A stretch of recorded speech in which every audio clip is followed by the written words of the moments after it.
Emily Carter believed weekends were meant to fix things, or at least distract people from what was quietly breaking inside them. When Mark mentioned the invitation from their longtime friends, Jason and Claire, to spend a few days at a lake house in upstate New York, Emily agreed too quickly, as if saying yes might stop the growing distance between her and her husband. Their marriage was not loud with fights, was quiet with unanswered questions, missed conversations, and long evenings where they sat together, but felt alone. The drive to the lake house moved fast, winter trees rushing by, the radio filling the space they no longer knew how to fill themselves. And Emily kept telling herself this was only a trip, only friends, only a pause from routine. Jason and Claire welcomed them with warmth that felt almost overwhelming. It's a kind of warmth that made Emily realize how starved she had been for simple affection. And when Claire hugged her tightly at the door, Emily felt a strange ache, a reminder of how rarely she felt truly held. The house itself felt alive, full of laughter, firelight, and old memories. And for a while, Emily almost relaxed, almost believed this trip would be harmless. But small moments kept unsettling her, like the way Mark seemed lighter around Claire, how Jason watched Emily with a quiet awareness that felt deeper than friendly, and how conversations kept drifting toward honesty without anyone fully stepping into it. Over dinner, stories flowed easily, but beneath the jokes there was tension, like a truth waiting to surface. And when Jason raised his glass and spoke about honesty, his words landed heavier than a toast, making Emily's heart beat faster for reasons she couldn't explain. She noticed glances passing between the others, pauses that lingered too long, and a sense that everyone knew something she didn't. Or maybe something they were all afraid to say out loud. Later that night, as the fire burned low and the lake outside lay frozen and still, Emily felt the quiet press in around her. Not peaceful, but charged, as if this place had pulled away the noise of everyday life and left only what was real. She went to bed restless, aware that agreeing to come here had already shifted something inside her. Though nothing had happened yet, and that thought unsettled her more than any argument ever had. As she lay awake, listening to the unfamiliar sounds of the house, Emily understood that this weekend was not going to repair things in the way she had hoped. But it might reveal truths she had spent years avoiding. And the realization filled her with fear and a strange sense of anticipation. She had come expecting comfort and distraction. But what waited for her instead was honesty. And even before the next day began, Emily sensed that once honesty entered the room, it would be impossible to send it away. Morning arrived quietly at the lake house, but Emily woke with her heart already racing, as if the silence itself was watching her. She moved through the kitchen making coffee, trying to steady her thoughts, when Jason joined her. His voice calm but careful, and their simple exchange felt heavier than it should have, filled with pauses that said more than words. The day moved fast, yet every moment felt sharp, from shared meals to small smiles that lingered too long. And Emily sensed that everyone was walking on invisible lines, aware that one wrong step could change everything. During a walk by the frozen lake, Claire laughed as she linked arms with Mark and walked ahead, leaving Emily and Jason behind. And the distance between them felt planned, even though no one had spoken about it.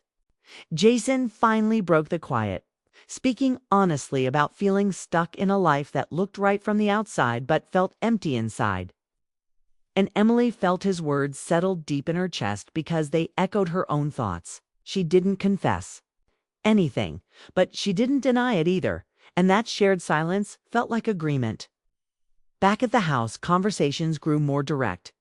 Not cruel or loud, just real. And Claire admitted she felt invisible in her marriage, while Mark spoke of loneliness that surprised even himself. And Emily realized they were all carrying similar weight, just in different shapes. When Claire suggested they spend the weekend being honest about their feelings without making promises, the room fell still, not because the idea was shocking, but because it felt true. And Emily felt both afraid and relieved that someone had finally said it. As the evening passed, emotions stayed close to the surface, and later, when Emily stood alone in the hallway trying to breathe through everything she had heard, Jason approached her slowly, asking with his eyes before his words if he could comfort her. She nodded without fully understanding why, and when he hugged her, it felt simple and safe at first. It's just warmth and support, but then her body reacted before her mind could catch up. Her heart beating fast as a feeling she hadn't known mist washed over her. The hug ended quickly, yet the moment stayed, settling between them like a quiet truth neither tried to escape. Nothing dramatic followed, no sudden decisions or crossed boundaries. But from that moment on, Emily knew something had changed. Not in the house, but inside her. Because she had felt seen in a way she hadn't felt in years. As she went to bed that night, her thoughts moved faster than sleep, replaying the conversations, the honesty, the simple human closeness, and she realized that this weekend was no longer about fixing or escaping her marriage, but about understanding herself, and that realization was both frightening and impossible to ignore. Sleep avoided Emily that night, and when morning came, it brought clarity she hadn't asked for but could not escape. She moved through the house quietly, aware of every sound and glance, sensing that everyone felt the same shift, even though no one spoke about it directly. Breakfast was calm but heavy, filled with careful politeness and unspoken understanding. And Emily noticed how Jason avoided her eyes at first, not out of distance but respect, which made her feelings even harder to ignore. Later, while helping Claire in the kitchen, the truth surfaced gently when Claire admitted she had noticed the closeness and didn't feel angry, only tired of pretending that everything was fine when it wasn't. Emily felt guilt rise in her chest, but also relief that honesty was finally allowed in this space. And for the first time, she didn't feel like a bad person for having complicated feelings. The day unfolded with quiet separation, giving everyone time to think. And when Emily sat by the fireplace with Jason later, their conversation stayed thoughtful and sincere as they spoke about old dreams, choices that led them here, and the quiet disappointment of realizing life had not turned out exactly as imagined. Jason spoke without blame, and Emily listened without judgment. And the closeness that formed between them felt rooted in understanding rather than desire, which made it more powerful.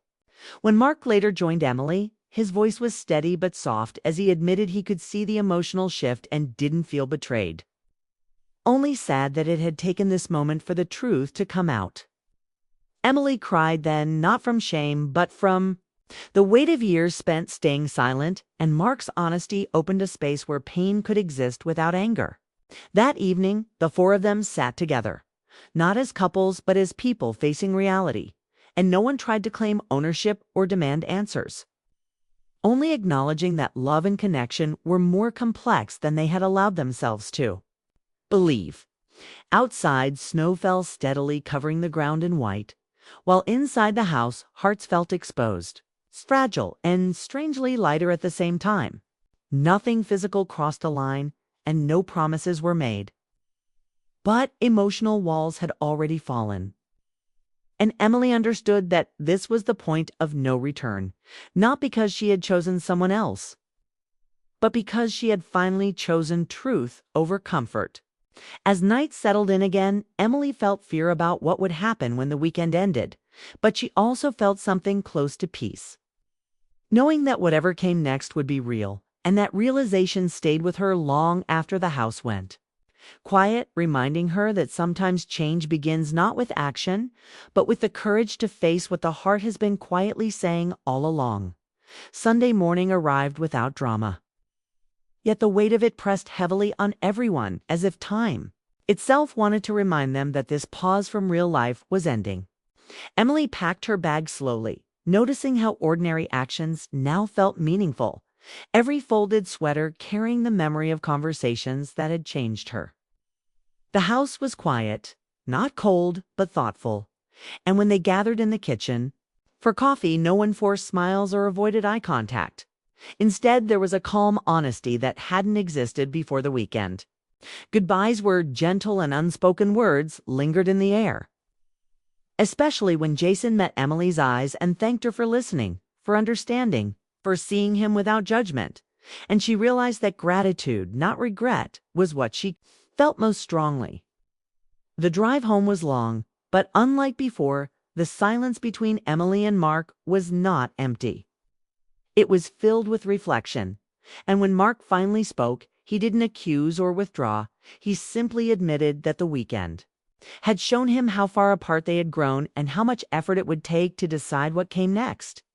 Emily listened carefully, knowing there were no quick answers, only choices that required courage, and she felt both fear and hope, because for the first time they were speaking honestly instead of pretending. Days turned into weeks, and life resumed its normal pace, but nothing felt the same beneath the surface. Conversations became deeper, pauses became meaningful, and difficult truths were faced rather than avoided. Emily and Mark began talking openly about their needs, their disappointments, and the possibility of change, whether together or apart. And though it was painful, it was also freeing to stop carrying silent expectations. Claire and Jason followed a similar path, choosing reflection over denial. Then the friendships between all four shifted into something quieter and more respectful, shaped by boundaries and mutual understanding. Emily often thought back to that moment she believed was just a hug. Not because it led to something forbidden, but because it awakened her to what she had been missing in herself. A need to feel seen, valued, and emotionally present. She understood. Now that the hug hadn't created the problem, it had revealed it.